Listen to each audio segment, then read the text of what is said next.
There are books that shape history, and then there are books that shape how we perceive reality itself.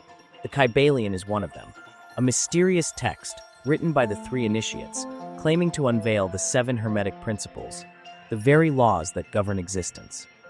But where did this book come from? Academically, the Kybalion was first published in 1908, and though its authorship remains hidden behind a veil of secrecy, scholars believe it was written by William Walker Atkinson, an American lawyer, mystic, and leading figure in the New Thought movement. But Atkinson didn't invent these teachings. He compiled, adapted, and reshaped fragments of Hermetic wisdom, teachings said to originate from Hermes Trismegistus, the legendary Egyptian Greek, sage whose knowledge merged alchemy, magic, astrology, and divine philosophy. For centuries, Hermeticism has influenced occultists, alchemists, Renaissance philosophers, New Age spirituality, and secret societies.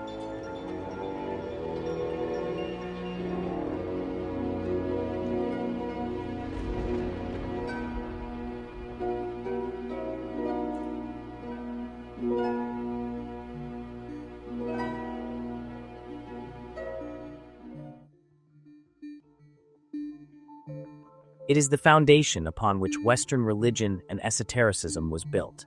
But in the modern era, the Kybalion became the gateway to Hermetic thought, presenting these ancient ideas in a concise, practical system. In this video, we will delve into the roots of Hermeticism, uncover the meaning behind the Seven Principles, and read directly from the Kybalion's introduction to understand the knowledge that has fascinated seekers for over a century. Stay with me until the end, because what you're about to hear might not only change how you see the universe, but also reveal how to harness these ancient laws to shape your reality. Introduction to the Kybalion. We take great pleasure in presenting to the attention of students and investigators of the secret doctrines this little work based upon the world-old Hermetic teachings. There has been so little written upon this subject, notwithstanding the countless references to the teachings in the many works upon occultism, that the many earnest searchers after the arcane truths will doubtless welcome the appearance of the present volume. The purpose of this work is not the enunciation of any special philosophy or doctrine, but rather is to give to the students a statement of the truth that will serve to reconcile the many bits of occult knowledge that they may have acquired, but which are apparently opposed to each other, and which often serve to discourage and disgust the beginner in the study. Our intent is not to erect a new temple of knowledge, but rather to place in the hands of the student a master key with which he may open the many inner doors in the temple of mystery through the main portals he has already entered. There is no portion of the occult teachings possessed by the world which has been so closely guarded as the fragments of the Hermetic teachings which have come down to us over the tens of centuries which have elapsed since the lifetime of its great founder, Hermes Trismegistus, the scribe of the gods, who dwelt in old Egypt in the days when the present race of men was in its infancy. Contemporary with Abraham, and if the legends be true, an instructor of that venerable sage, Hermes was and is the great central sun of occultism, whose rays have served to illumine the countless teachings which have been promulgated since his time. All the fundamental and basic teachings embedded in the esoteric traditions of every race may be traced back to Hermes. Even the most ancient teachings of India undoubtedly have their roots in the original Hermetic teachings.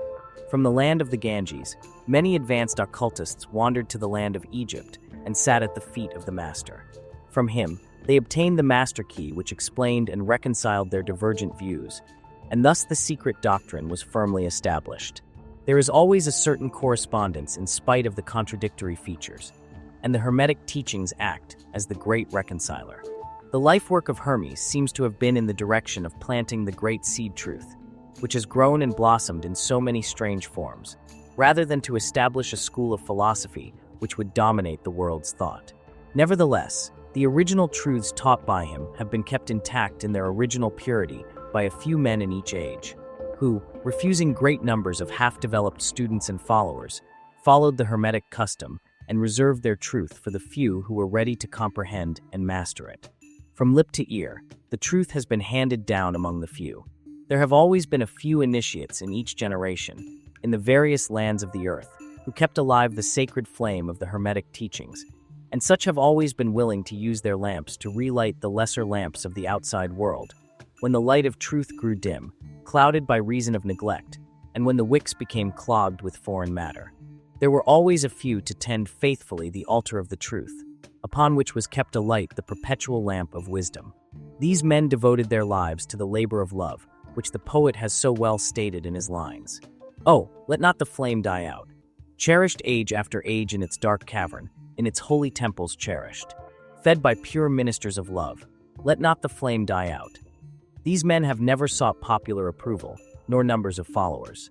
They are indifferent to these things, for they know how few there are in each generation who are ready for the truth, or who would recognize it if it were presented to them. They reserve the strong meat for men, while others furnish the milk for babes. They reserve their pearls of wisdom for the few elect, who recognize their value and who wear them in their crowns, instead of casting them before the materialistic vulgar swine, who would trample them in the mud and mix them with their disgusting mental food. But still, these men have never forgotten or overlooked the original teachings of Hermes, regarding the passing on of the words of truth to those ready to receive it, which teaching is stated in the Kybalion as follows. Where fall the footsteps of the master, the ears of those ready for his teaching open wide. And again, when the ears of the student are ready to hear, then cometh the lips to fill them with wisdom. But their customary attitude has always been strictly in accordance with another Hermetic aphorism, also found in the Kybalion. The lips of wisdom are closed, except to the ears of understanding. There are those who have criticized this attitude of the Hermetists, and who have claimed that they did not manifest the proper spirit in their policy of seclusion and reticence. But a moment's glance back over the pages of history will show the wisdom of the masters, who knew the folly of attempting to teach to the world that which it was neither ready nor willing to receive. The Hermetists have never sought to be martyrs, and have instead sat silently aside with a pitying smile on their closed lips, while the heathen raged noisily about them in their customary amusement of putting to death and torture the honest, but misguided enthusiasts who imagined that they could force upon a race of barbarians the truth capable of being understood only by the elect who had advanced along the path. And the spirit of persecution has not yet died out in the land. There are certain Hermetic teachings, which, if publicly promulgated, would bring down upon the teachers a great cry of scorn and revilement from the multitude, who would again raise the cry of crucify, crucify. In this little work, we have endeavored to give you an idea of the fundamental teachings of the Kybalion, striving to give you the working principles, leaving you to apply them yourselves, rather than attempting to work out the teaching in detail. If you are a true student, you will be able to work out and apply these principles. If not, then you must develop yourself into one, for otherwise, the Hermetic teachings will be as words to you. The three initiates. The introduction to the Kybalion is more than just words on a page. It is a declaration. It tells us that Hermetic wisdom is not for the masses, but for those who are truly ready to see beyond the veil. These teachings, passed from master to student, are not a religion, nor a dogma, but a set of universal laws that shape reality itself. At its core, Hermeticism is about understanding the hidden mechanics of existence, the forces that move the cosmos, the mind, and the soul. The Seven Hermetic Principles serve as a master key to unlocking these mysteries, reconciling all philosophies, all sciences, and all spiritual traditions. These 7 principles form the backbone of Hermetic philosophy. 1. The principle of mentalism. The universe is mind. The all is mind. The universe is mental. Everything we experience is shaped by consciousness. Reality is not just matter. It is thought, energy, vibration, and perception. This principle is the foundation of magic, manifestation, and mental transmutation. 2. The principle of correspondence. As above, so below. As above, so below. As below, so above. The microcosm reflects the macrocosm, and vice versa. Patterns in the universe repeat at every scale, from atoms to galaxies. This principle connects alchemy, astrology, and mysticism to cosmic forces. 3. The principle of vibration. Everything moves. Nothing rests, everything moves, everything vibrates. All things exist in a state of motion, even what seems solid. Our thoughts, emotions, and consciousness have frequencies. Mastery of vibration is the key to raising consciousness and altering reality. 4. The principle of polarity. Opposites are one. Everything is dual. Everything has poles. Opposites are identical in nature but different in degree. A light and dark, hot and cold, good and evil. These are not separate forces, but different degrees of the same thing. By understanding how to shift between polarities, One can transform fear into courage, ignorance into wisdom.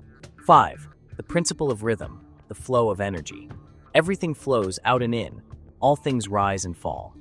The universe moves in cycles, from the tides to the rise and fall of civilizations. Those who understand rhythmic patterns can move with the current rather than against it. This principle is key in spiritual awakening, timing, and personal growth. 6. The principle of cause and effect. Nothing happens by chance. Every cause has its effect. Every effect has its cause. There are no coincidences. Everything is governed by law. Those who master this principle become active creators rather than passive victims. This is the basis of karma, destiny, and magical intent. 7.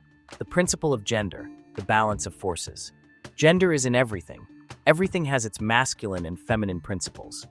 Every force in nature contains aspects of masculine, active, and feminine, receptive energy.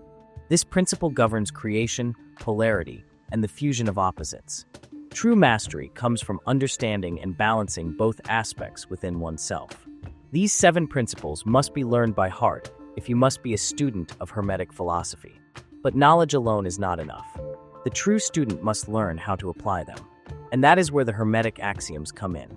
These powerful maxims reveal how the universe responds to thought, how polarity can be reversed, and how reality itself can be shaped by those who understand the hidden laws. Let us now explore the Axioms chapter of the Kybalion and uncover the practical secrets of Hermetic mastery. Hermetic Axioms. The possession of knowledge, unless accompanied by a manifestation and expression in action, is like the hoarding of precious metals, a vain and foolish thing. Knowledge, like wealth, is intended for use. The law of use is universal, and he who violates it suffers by reason of his conflict with natural forces. The Kybalion. The Hermetic teachings, while always having been kept securely locked up in the minds of the fortunate possessors thereof, for reasons which we have already stated, were never intended to be merely stored away and secreted. The law of use is dwelt upon in the teachings, as you may see by reference to the above quotation from the Kybalion, which states it forcibly.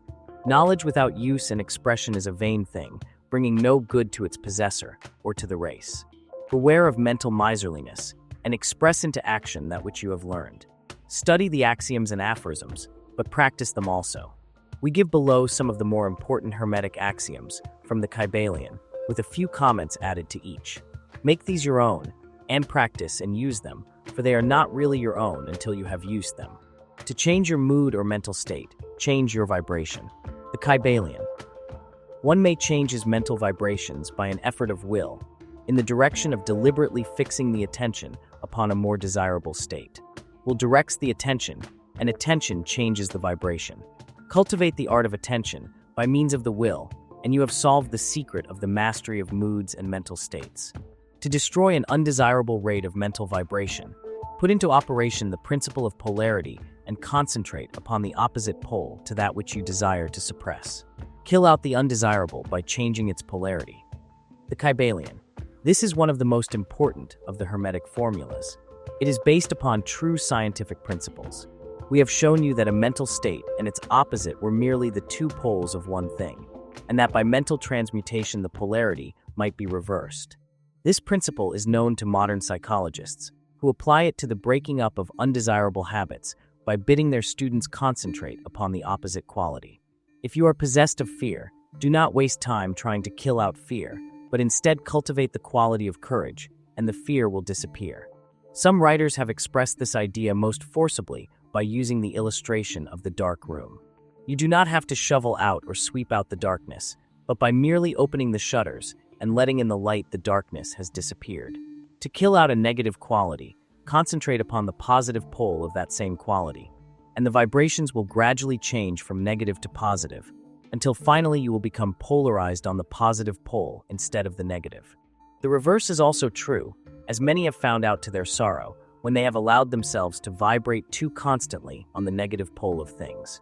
By changing your polarity, you may master your moods, change your mental states, remake your disposition, and build up character.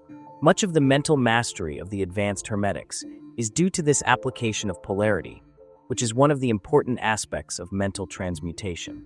Remember the Hermetic axiom, quoted previously, which says, "Mind, as well as metals and elements, may be transmuted from state to state, degree to degree, condition to condition, pole to pole, vibration to vibration. The Kybalion. The mastery of polarization is the mastery of the fundamental principles of mental transmutation or mental alchemy. For unless one acquires the art of changing his own polarity, he will be unable to affect his environment. An understanding of this principle will enable one to change his own polarity, as well as that of others, if he will but devote the time, care, study, and practice necessary to master the art. The principle is true, but the results obtained depend upon the persistent patience and practice of the student. Rhythm may be neutralized by an application of the art of polarization. The Kybalion. As we have explained in previous chapters, the Hermetists hold that the principle of rhythm manifests on the mental plane as well as on the physical plane, and that the bewildering succession of moods, feelings, emotions, and other mental states are due to the backward and forward swing of the mental pendulum, which carries us from one extreme of feeling to the other. The Hermetists also teach that the law of neutralization enables one, to a great extent, to overcome the operation of rhythm in consciousness. As we have explained, there is a higher plane of consciousness, as well as the ordinary lower plane, and the master, by rising mentally to the higher plane, causes the swing of the mental pendulum to manifest on the lower plane, and he, dwelling on his higher plane, escapes the consciousness of the swing backward. This is effected by polarizing on the higher self, and thus raising the mental vibrations of the ego above those of the ordinary plane of consciousness. It is akin to rising above a thing and allowing it to pass beneath you. The advanced Hermetist polarizes himself at the positive pole of his being, the I am pole rather than the pole of personality, and by refusing and denying the operation of rhythm, raises himself above its plane of consciousness and standing firm. In his statement of being, he allows the pendulum to swing back on the lower plane without changing his polarity. This is accomplished by all individuals who have attained any degree of self-mastery, whether they understand the law or not. Such persons simply refuse to allow themselves to be swung back by the pendulum of mood and emotion, and by steadfastly affirming the superiority, they remain polarized on the positive pole. The master, of course, attains a far greater degree of proficiency because he understands the law which he is overcoming by a higher law, and by the use of his will he attains a degree of poise and mental steadfastness almost impossible of belief on the part of those who allow themselves to be swung backward and forward by the mental pendulum of moods and feelings. Remember always, however, that you do not really destroy the principle of rhythm, for that is indestructible. You simply overcome one law by counterbalancing it with another, and thus maintain an equilibrium. The laws of balance and counterbalance are in operation on the mental as well as on the physical planes, and an understanding of these laws enables one to seem to overthrow laws, whereas he is merely exerting a counterbalance. Nothing escapes the principle of cause and effect, but there are many planes of causation, and one may use the laws of the higher to overcome the laws of the lower. The Kybalion. By an understanding of the practice of polarization, the Hermetists rise to a higher plane of causation and thus counterbalance the laws of the lower planes of causation. By rising above the plane of ordinary causes, they become themselves, in a degree, causes instead of being merely caused. By being able to master their own moods and feelings, and by being able to neutralize rhythm, as we have already explained, they are able to escape a great part of the operations of cause and effect on the ordinary plane. The masses of people are carried along, obedient to their environment, the wills and desires of others stronger than themselves, the effects of inherited tendencies, the suggestions of those about them, and other outward causes, which tend to move them about on the chessboard of life like mere pawns. By rising above these influencing causes, the advanced Hermetists seek a higher plane of mental action, and by dominating their moods, emotions, impulses, and feelings, they create for themselves new characters, qualities, and powers by which they overcome their ordinary environment, and thus become practically players instead of mere pawns. Such people help to play the game of life understandingly, instead of being moved about this way, and that way by stronger influences and powers and wills. They use the principle of cause and effect, instead of being used by it. Of course, even the highest are subject to the principle as it manifests on the higher planes, but on the lower planes of activity, they are masters instead of slaves. As the Kybalion says, the wise ones serve on the higher, but rule on the lower. They obey the laws coming from above them, but on their own plane, and those below them they rule and give orders. And yet, in so doing, they form a part of the principle instead of opposing it. The wise man falls in with the law, and by understanding its movements, he operates it instead of being its blind slave. Just as does the skilled swimmer turn this way and that way, going and coming as he will, instead of being as the log which is carried here and there, so is the wise man as compared to the ordinary man, and yet both swimmer and log. Wise man and fool are subject to law. He who understands this is well on the road to mastery. The Kybalion. In conclusion, let us again call your attention to the Hermetic axiom. True Hermetic transmutation is a mental art. The Kybalion. In the above axiom, the Hermetists teach that the great work of influencing one's environment is accomplished by mental power. The universe being wholly mental, it follows that it may be ruled only by mentality. And in this truth is to be found an explanation of all the phenomena and manifestations of the various mental powers which are attracting so much attention and study in these earlier years of the 20th century. Back of and under the teachings of the various cults and schools remains ever constant the principle of the mental substance of the universe. If the universe be mental in its substantial nature, then it follows that mental transmutation must change the conditions and phenomena of the universe. If the universe is mental, then mind must be the highest power affecting its phenomena. If this be understood, then all the so-called miracles and wonder workings are seen plainly for what they are. The all is mind, the universe is mental. The Kybalion. The lips of wisdom are closed, except to the ears of understanding. But for those who seek, the doors are never truly shut. The Seven Hermetic Principles are but the first whispers of a greater mystery, a path walked by sages, alchemists, and those who dare to glimpse beyond the veil of the ordinary. If you are ready to delve deeper, to unveil the hidden laws that shape existence itself, then let this be your initiation. Subscribe, turn on the bell, and prepare, for the journey has only just begun. Until then, watch, listen, and remember, the all is mind.